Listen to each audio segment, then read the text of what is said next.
안녕하십니까. 오늘 사회를 맡은 국립외교원 박미경입니다.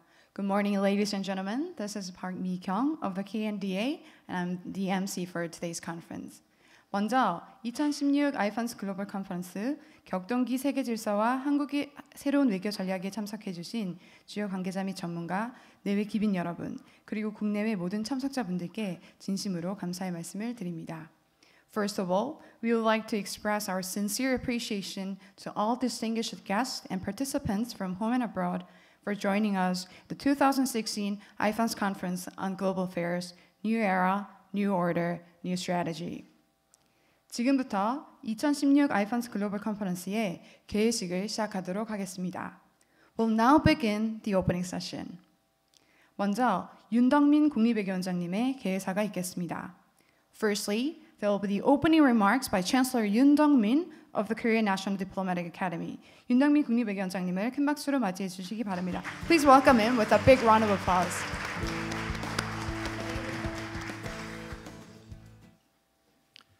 클래스너 교수님, 오코노기 교수님, 윤영관 전 장관님, 그리고 이 자리에 참석해 주신 그 외교 사절 여러분, 또 외교관 라운드 테이블에 참석해 주신 대사님들, 내외 기빈 여러분, 또 특히 이 자리에 많은 학생들이 참여해 주신 점에 대해서 대단히 감사하다는 말씀을 드리겠습니다. 국립외교원은 매년 가장 중요한 행사로서 아이판스 글로벌 포럼을 항상 개최해 왔습니다. 이 회의 때마다 굉장히 중요한 논의들을 해왔고, 특히 금년에는 매우 중요한 그런 의미가 있는 자리라고 생각을 합니다. 우선 제 말씀을 드리기에 앞서서 한 가지 죄송하다는 말씀을 드려야 될 것 같은데요. 오늘 이 자리는 윤병세 외교부 장관께서 기조연설을 하시기로 되어 있었는데 갑작스러운 국회 일정으로 인해서 이 자리에 참석하실 수 없게 됐습니다. 본인께서는 매우 안타깝게 생각하고 계시고요. 장관이 되신 이래 매년 3번 이 자리에서 좋은 연설을 해주셨는데 저 자신도 매우 안타깝게 생각하고 그 대신의 역할을 제가 하게 됐다는 점을 양해의 말씀을 드리고자 합니다. 그래서 오늘 이 자리에서 제가 해야 될 것은 장관을 대신하는 그런 자리이기 때문에 조금 우리의 외교 정책을 설명하는 그런 자리가 돼야 될 것 같지만 그거보다는 저는 이 국립외교원장이라는 행정가의 입장으로서라기보다는 오랜 학자로서의 입장을 가지고 여러분과 같이 고민하는 그런 자리를 갖고자 합니다. 여러분, 대한민국의 국익은 무엇이라고 생각을 하십니까? 국익에 관해서는 아마 크레스너 교수님을 비롯해서 많은 학자분들이 정의를 해 오셨다라고 생각을 합니다. 공통적인 여러 가지 정의가 있지만 가장 공통적인 것은 내셔널 인터레스트에 대해서의 가장 공통적인 정의는 생존입니다. 서바이벌이죠. 국가의 생존, 국민 영토를 여하이 보호할 것인가에 관한 문제가 바로 국익과 직결되는 문제입니다. 물론 경제적인 생존 문제도 있죠. 어떻게 여하이 번영하고 경제적 이익을 확보해 나갈 것인가에 관한 그런 문제도 있습니다. 또 프레스티지를 얘기하는 위신을, 국가의 위신을 어떻게 증진시킬 것인가에 관한 문제도 국익과 직결되는 문제라고 생각을 합니다. 그렇게 정의한다면 그런 국익을 여하이 증진시키고 지켜나갈 수 있느냐, 이것이야말로 그것을 위한 대외 환경을 만드는 일이야말로 바로 대한민국의 외교 정책이 지향해야 될 바라고 생각합니다. 저 개인적으로는 대한민국의 국익은 3가지 차원에 연계되어 있다라는 생각을 갖습니다. 우선 하나는 한반도의 안정과 평화라고 생각을 합니다. 누구도 부인을 못하죠. 한반도의 안정과 평화가 없다면 우리의 생존은 불가능하다라는 생각을 갖습니다. 물론 그것은 통일로 연계되는 문제라고 생각을 합니다. 궁극적으로는. 두 번째 차원은 동아시아의 안정적 균형이라고 생각합니다. 우리가 국익을 마음대로 증진시키고 숨을 쉴 수 있는 공간은 아마 동아시아의 안정적 균형이 직결되는 문제라고 생각합니다. 우리 주변에는 세계에서 가장 강력한 나라들로 둘러싸여 있습니다. 폴란드와 함께 세계에서 가장 최악의 지정학적 조건 속에 있는 나라라고 우리는 일컬어지고 있습니다. 이 동아시아 안정적 균형이 얼마나 중요하느냐의 문제는 우리의 역사가 말해주고 있습니다. 우리나라의 최초의 고대 왕조 국가였던 고조선은 중국 대륙에서 한나라라는 통일 국가가 등장했을 때 패망했습니다. 또 우리 역사에서 가장 찬란한 역사를 자랑했던 고구려, 백제라는 나라는 중국 대륙에서 수와 당이라는 강력한 통일 세력이 등장했을 때 망했습니다. 몽고 초원에서 징기스칸의 원나라가 등장했을 때 고려는 30년 동안 전쟁을 해야 했고 결국 항복을 할 수밖에 없었습니다. 고려가 왜 망했습니까? 중국 대륙에서 명나라라는 통일 국가가 등장했을 때 고려도 망했습니다. 만주 벌판에서 청나라라는 새로운 세력이 등장했을 때 우리는 조선이라는 나라는 병자호란을 겪으면서 결국 여기서 얼마 떨어지지 않은 남한산성에서 왕 인조 대왕이 결국 항복을 하게 되는 그런 결과를 초래한 바가 있습니다. 그 조선은 왜 망했습니까? 명치 일본이라는 강력한 통일 국가가 일본 열도에 등장했을 때 조선이 망했습니다. 결국 동아시아의 안정적 균형, 다시 말하면 이것은 전후 질서입니다. 미국이 주도해서 만들어 놓은 그 전후 질서가 이와 같은 안정적 균형을 만들어 줬다고 생각합니다만 그것이 굉장히 중요한 하나의 우리의 국익이라고 생각을 합니다. 세 번째로서는 우리나라의 대외 관계는 대외 의존도라 그럴까요? 거의 100%가 넘는 국가입니다. 대외 무역에 우리의 사활을 걸고 있는 국가라고 생각한다면 세 번째 중요한 환경은 세계 시장으로의 자유로운 접근이라고 생각합니다. 세계 시장으로의 자유로운 접근이 보장되지 않는다면 대한민국의 안전과 번영은 없다라는 생각을 갖습니다. 사실 80년대 말 이후에 우리 대한민국은 매우 좋은 그런 국제 환경, 대외 환경을 맞게 됩니다. 87년에 우리는 우리 국민의 힘으로 민주화를 달성을 했고 88년에 서울 올림픽을 하면서 경제적인 선진화도 이뤄내는 그런 상징적인 모습을 보였습니다. 그리고 89년에는 베를린 장벽이 무너지면서 동서냉전이 붕괴됨으로써 우리에게 굉장한 기회가 찾아왔다라는 생각을 갖게 됐습니다. 그 즈음해서 북한은 완전히 실패한 국가로서 국제사회에 낙인 찍히게 되고 우리 모두가 통일을 이뤄낼 수 있다라는 그런 희망을 갖게 되는 그런 상황이 됐습니다. 더욱이 동서냉전이 붕괴되면서 소련과 중국과 우리는 관계 개선을 이룩하게 됐고 특히 중국과의 관계 개선은 우리에게 많은 기회를 줬습니다. 지금 현재 한국과 중국 사이의 무역 규모는 3천억 달러에 상회할 정도로 발전을 했고 우리 모두가 한반도 통일 과정에서의 중국의 협력을 얻어낼 수 있다라는 그런 낙관적인 생각을 갖게 됐었습니다. 세 번째로서는 우리가 글로벌라이제이션이라는 아주 좋은 국제 환경 속에서 무역국가, 상업국가 한국이 고도의 경제 발전을 이뤄낼 수가 있었습니다. 60년대 초반 80달러에 불과하는 세계의 가장 최빈국 대한민국이 세계 11대의 경제국가로 부상하는 기적이 만들어진 것은 그러한 좋은 국제 환경도 무관하지 않다라는 생각을 갖습니다. 그런데 우리가 지금 현재 직면한 2016년 현재 직면한 국제 환경은 낙관적이지를 않다라는 생각을 갖습니다. 눅눅치 않은 변화가 우리한테 직면하고 있다라는 생각을 갖습니다. 오늘 우리 이 회의의 주제는 New Era, New Order 그리고 New Strategy입니다. New라는 새롭다라는 그 표현은 상당히 긍정적이고 희망을 주는 얘기입니다만 우리 앞에 놓여 있는 대외 환경은 그렇게 쉽지는 않은 것 같습니다. 우선 첫 번째로 한반도 차원에서의 안정과 평화 관련된 문제입니다만 북한은 여전히 실패 국가지만 북한의 핵무장이 이제 현실로 다가오고 있다라는 그런 느낌을 갖습니다.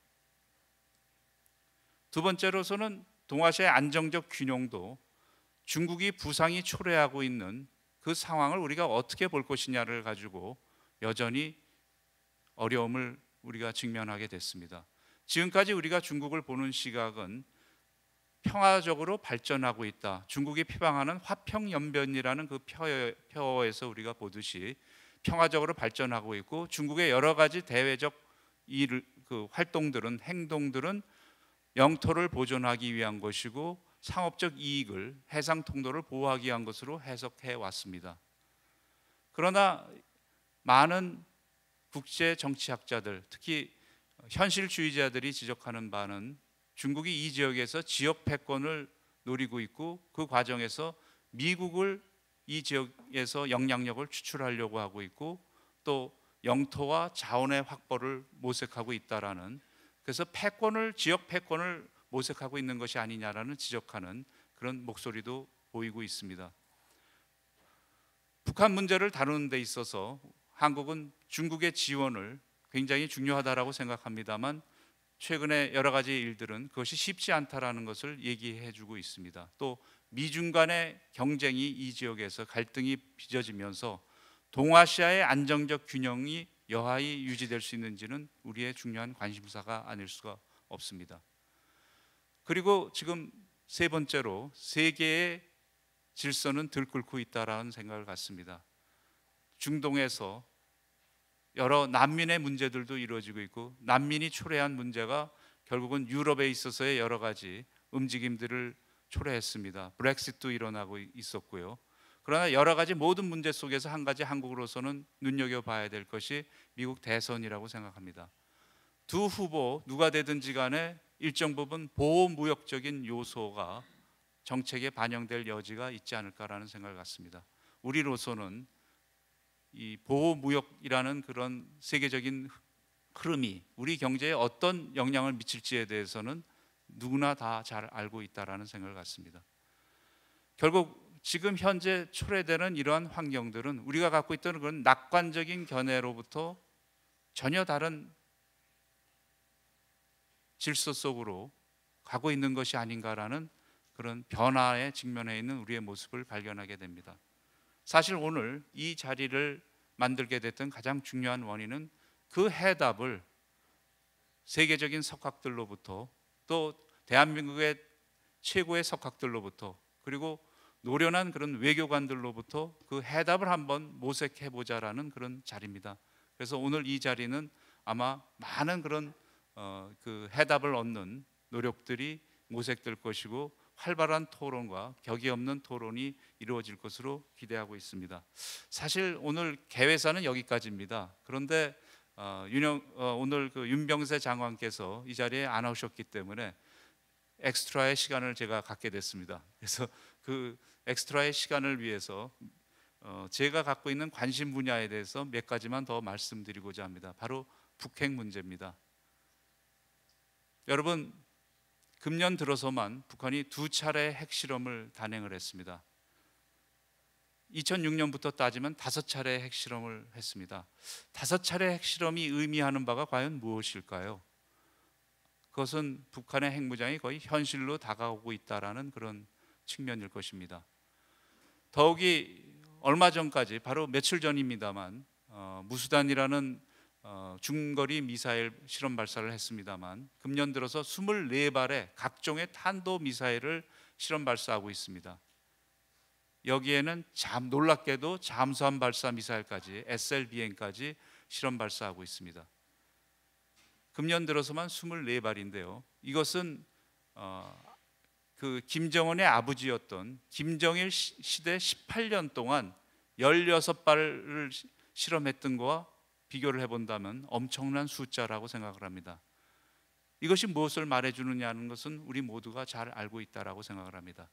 북한의 핵미사일 부대가 이제 실전에 배치되는 것은 시간 문제라고 생각합니다.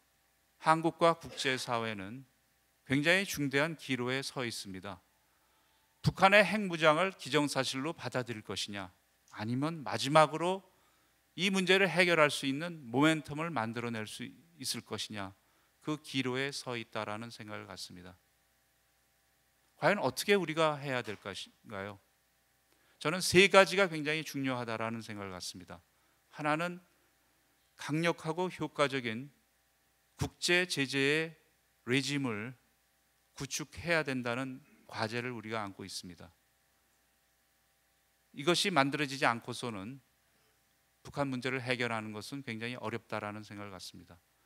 우리가 25년에 걸친 북한과의 대화와 협상을 해왔습니다. 굉장히 기념비적인 합의도 여러 차례 있었습니다. 남북 사이에는 한반도 비핵화 선언이 90년대 초반에 있었고, 미국과 북한 사이에는 94년에 제네바 합의가 있었습니다. 그리고 2001년에는 육자회담을 통해서 9.19 공동선언을 했습니다. 이 세 가지 선언과 합의에는 모두 완전한 북한의 북핵 폐기가 핵 문제의 완전한 해결을 담고 있었습니다. 그러나 북한은 이 협상 중에도, 육자회담 중에도 핵실험을 하고 핵무기 개발을 멈춘 적이 없습니다. 그렇다면 과연 우리는 무엇을 해야 될까요? 저는 이란의 경험을 한번 상기시켜 보고자 합니다. 이란의 핵 합의가 얼마 전에 일어났습니다. 유엔 안보리 상임이사국 5개 나라와 독일이 굳건한 공조를 통해서 굉장히 강력하고 효과적인 경제 제재를 구축했습니다. 그 결과 이란은 핵을 포기하는 합의에 이르게 됐습니다.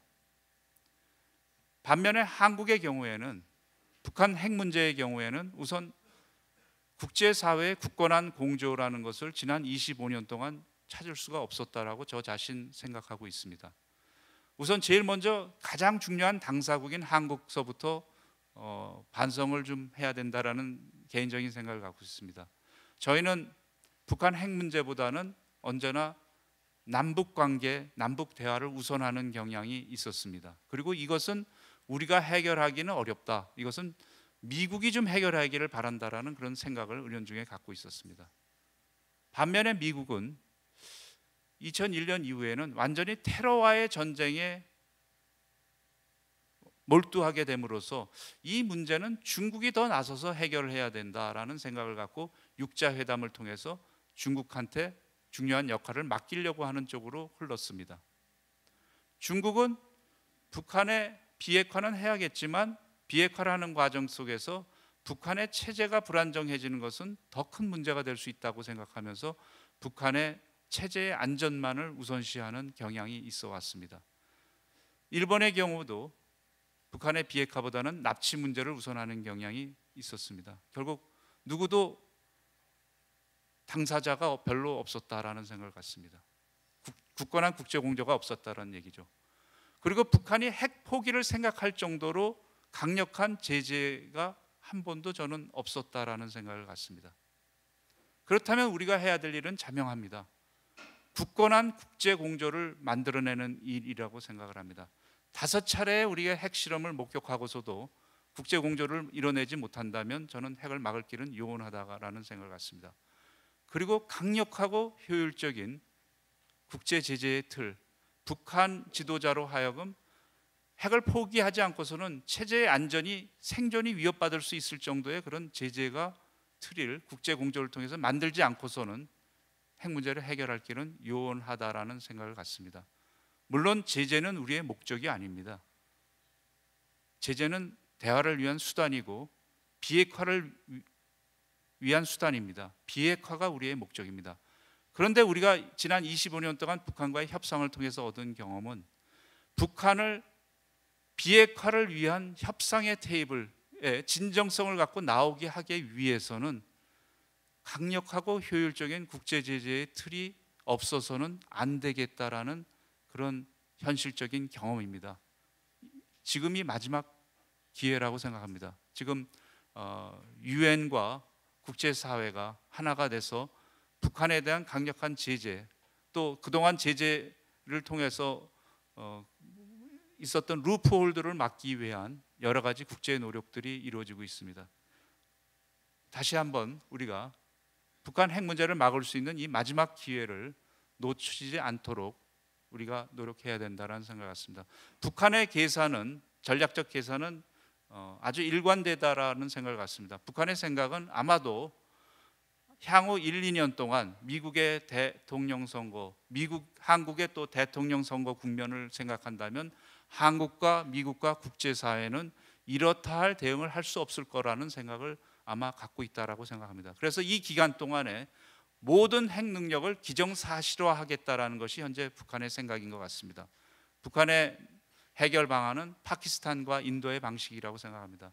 핵 무장을 국제사회가 인정하는, 묵인하는 그런 방식이라고 생각하고, 아마도 미국의 차기 정부에 대해서 미 본토를 공격할 수 있는 능력은 우리가 포기할 수 있으니까 이 선에서, 즉 동결하는 선, 동결한다라는 것은 한반도 차원과 지역 차원의 핵무장은 갖겠다라는 의미라고 생각하는데, 그런 합의를 미국 차기 정부와 모색할지 모르겠습니다. 과연 핵무장한 북한과 우리는 같이 살 수 있는 것인지, 다양한 여러 가지 의문이 제기될 수 있다라는 생각 같습니다. 북한 핵 문제를 막을 수 있는 마지막 기회가 이제 얼마 남지 않다라고 생각합니다. 여기 이 자리에 함께 해주시는 우리 외교 사절단 여러분들도 계십니다만, 이 문제를 해결하기 위해서 우리가 하나가 돼서 국제사회 하나의 목소리로 강력하고 굳건한 그런 북한에 대한 국제 제재의 틀을, 북한의 생존 체제의 안전을 위협할 수 있을 정도의 국제 제재의 틀이 구축되지 않고서는 북한을 진정성 있게 비핵화를 위한 대화의 테이블로 이끌어낼 수는 없다라는 생각을 갖습니다. 제가 너무 이 회의에 앞서서 너무 비장한 말씀을 드려서 죄송합니다.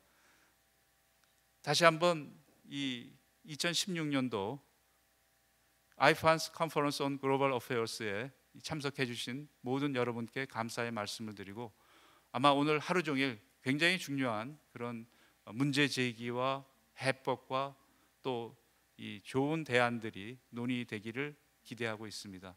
다시 한번 이 자리에 참석해 주신 모든 분께 감사의 말씀을 드리면서 오늘 이 연설을 마치고자 합니다. 감사합니다.